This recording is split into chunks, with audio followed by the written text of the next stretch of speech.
Meron po tayong 10 everyday habits na ginagawa natin. Simple lang to na gawain natin pero hindi natin alam. Nakakasama pala sa atin at may mga instance pwede ito makamatay pag hindi tayo maingat. Okay? 1 to 10. Number 1, makapal ang wallet dito sa may puwetan. Diba? Marami yan, lalo sa lalaki. Ako, nagpalit na ako ng wallet. Wallet ko manipis na at dito na sa harap. May tinatawag po na fat wallet syndrome. Pag makapal yung wallet mo at ang upuan mo matigas, okay? O ito, pwede niya maipit ang piriformis mo. May isang muscle dito, pag naipit yung piriformis, maiipit yung sciatic nerve. Pag naipit yung sciatic nerve, mapapansin mo, uy, manhid na tong hita ko, manhid na tong binti ko. So, pwede ka mamanhid dito at pwede maipit yung nerve, okay? Hindi naman to talaga delikado, pero masakit yan eh. Masakit siya. Tsaka tatabingi din yung upo mo, lalo na pag matigas ang upuan. Kaya maganda nga, kung uupo kayo, mas maganda may kutsyon para hindi maipit ang sciatic nerve. Para maalis itong pagmamanhid sa paa, knee to chest, ganito ginagawa, para ma-stretch. Merong piriformis stretch, parang D4 siya. Pakita mo, Doc Lisa. Merong hamstring stretch, parang nakaupo. Pwede rin itong straight leg, pataas. Pwede may katulong ka o meron kang tuwalya na hinihila. So, ito yung para maluwagan itong piriformis syndrome ang tawag niyan. So, wag na tayo maglalagay ng wallet. Number 4, mahilig matulog sa kamay. Ako yan. Minsan nakakalimutan natin. Pag iniipit mo ang kamay, may ipit din yung nerve. Pwede maipit yung ulnar nerve. Pag ito inipit mo, mamamanhid yan. Dito sa baba ng braso, pati unang dalawang daliri. Yan, mamamanhid yan. Ulnar nerve ba naiipit? Pag naipit mo naman itong wrist mo lang, median nerve, carpal tunnel yan. Mamamanhid yung buong kamay mo. Diba? So, hindi maganda, delikado yan. Lalo na yung nakainom, nalasing, naipit yung kamay, pwede mamatay itong nerve na to. Number 3, naiiwasan, laging naka-cross legs. Diba? Laging nakaupo, naka-cross legs. Sabi mo, cross legs lang, mas sexy. Ano problema? Pag laging naka-cross legs, tingnan mo, tumatabingi yung pelvis. Sasakit ang likod, no? Tatabingi yung pelvis. Mamamali yung pressure, okay? Sasakit yung likod, pwede yan, no? Tumatabingi, pwede magka-scoliosis. Isa pang problema, lagi naka-cross legs, pwede ka mag-varicose. Ito yung deadly, medyo deadly to. Deep venous thrombosis. Pag lagi naipit yung paa mo, magbubuo ang dugo dito sa paa, aakyat sa vein, magbabara sa lungs, yon deadly yon, pwede makamatay yon. Kaya ingat. Dapat sandali lang yung upo, lakad-lakad, galaw-galaw para hindi magbuo yung dugo sa paa. So, wag masyadong magko-cross legs. Number 4, ito na yung deadly. Ito, pwede makamatay ito. Pag naiipit yung leeg na hindi natin alam. Okay? Parang yung sobra sikip na necktie sa mga lalaki. Yung gusto nila, sobra sikip.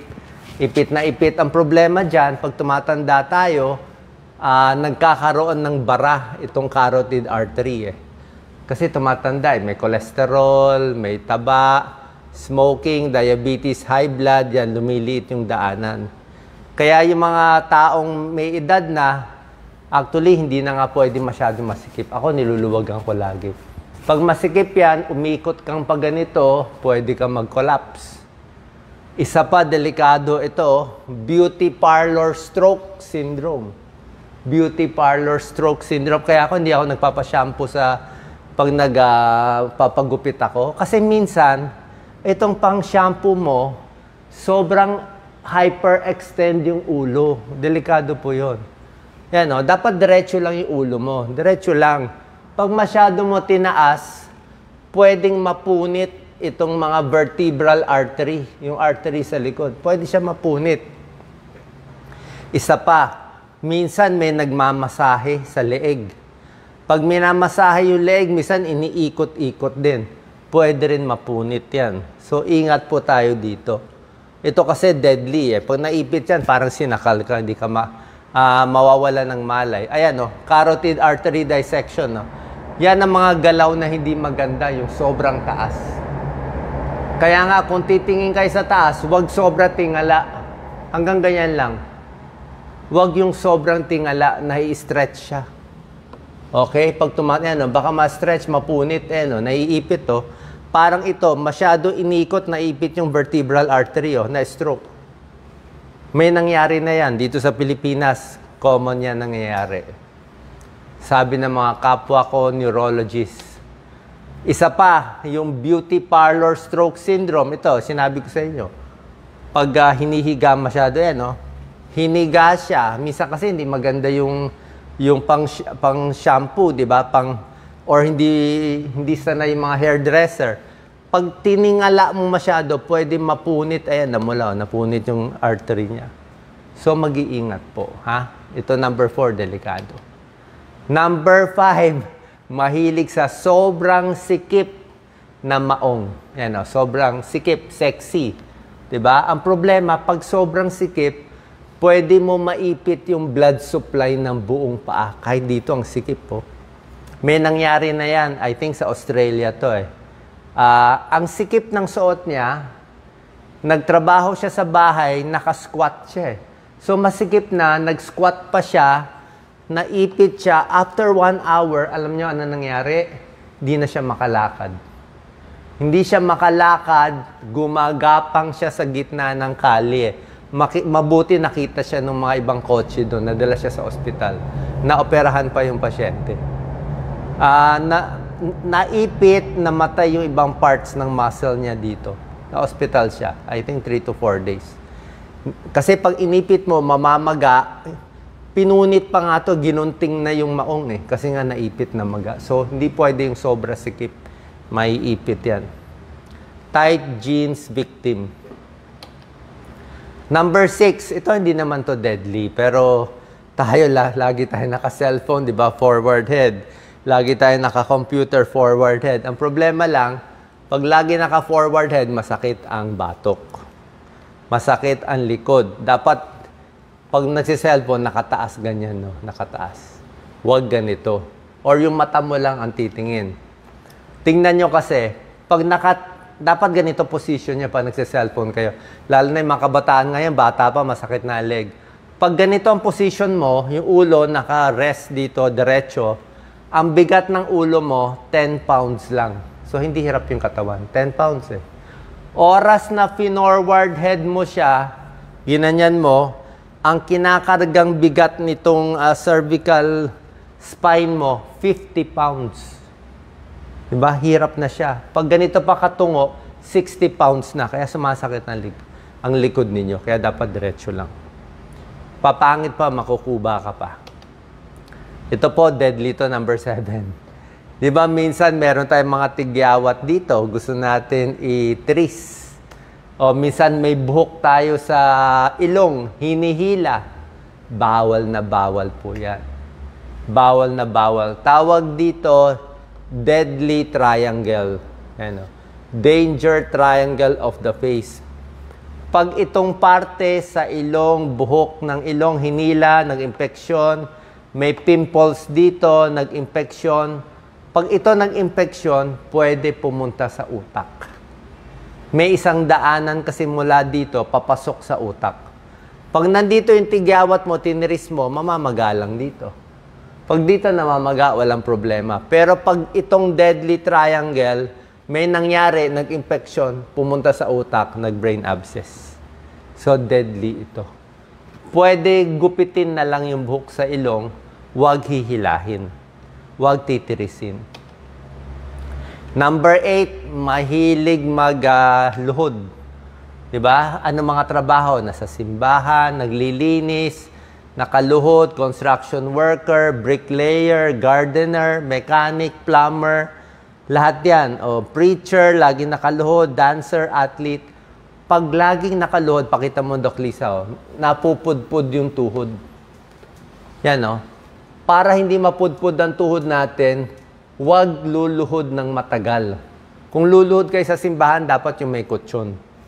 Yan, no? Pag nakaupo matagal, masisira din. Bouncing, pag nag-stretch ka na, nagba-bounce ka, pwede rin mapunit. Pag luma ang sapatos mo, sabi ko, dapat rubber shoes. Iwas din sa ganitong position ng matagal.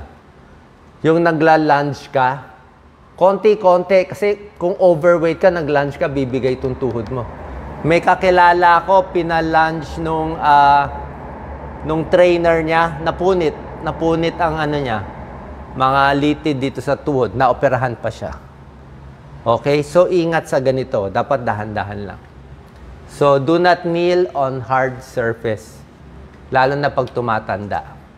Number 9 out of 10 na deadly nakaupo ng matagal. Yan. 6 hours nakaupo, 7 hours nakaupo, tapos itong video, maglalakad-lakad na ako. May pag-aaral yan. Matagal nakaupo, office worker, dapat every hour lakad-lakad. Ayan o. Higher risk of heart disease, mas marami tumataba, higher risk of diabetes, lagi nakaupo, maraming cancer, lagi nakaupo, maagang namamatay, lagi nakaupo. Kasi pag nakaupo, wala kang exercise. Pwede magbara yung dugo sa paa. Nagbubu ang dugo, kulang sa circulation. Kaya nga sinabi natin, galaw-galaw para hindi pumanaw. Diba? Exercise. Yan no, every 45 minutes, lakad. Huwag lagi galaw-galaw, kahit nakaupo. Yan no. Pag matagal din nakaupo, nagkakaproblema rin dito sa tumbong, sa may prostate. Sumasakit din yan. Meron ding problem dyan. Kaya dapat malambot yung upuan at tatayo-tayo. And number 10, na delikado everyday ginagawa, huwag iiri masyado. Okay? Pag dudumi, parang mangangana. Pag sobrang iri, pwede ka ma-heart attack. Lalo na yung prone sa heart attack. Pag mahina ang puso, bawal umiri. Nagkukulang ng blood supply ang coronary arteries. Alam ko po yan bilang cardiologist at internist. Yan po. So, pag may sakit sa puso, hayaan lang dumumi magsa. Huwag iiri ng iiri na mamumulay mukha mo. Delikado, nakamamatay. Marami namamatay sa banyo, kakairi. Sama ko na rin, sobrang ubo, sobrang bahing, sobrang lakas ng ubo, baka may pumutok dyan. Mamaya pumutok dito sa may lungs, magkaluslos, masobrahan ng ubo, baka pumutok dito sa utak, meron din, bisa pumutok sa sobrang bahing, sobrang ubo. Kaya dapat yung ubo, dahan-dahan lang. Half-puff technique lang, parang ganun lang. Huwag yung na sobra lakas, dapat dahan-dahan lang. Lalo na pag may edad tayo, marupok na yung mga ugat natin sa ulo at sa katawan. So sana po nakatulong tong 10 things na dapat ingatan, lalo na dito sa leeg, mag-iingat po tayo dito. God bless po. Share po natin.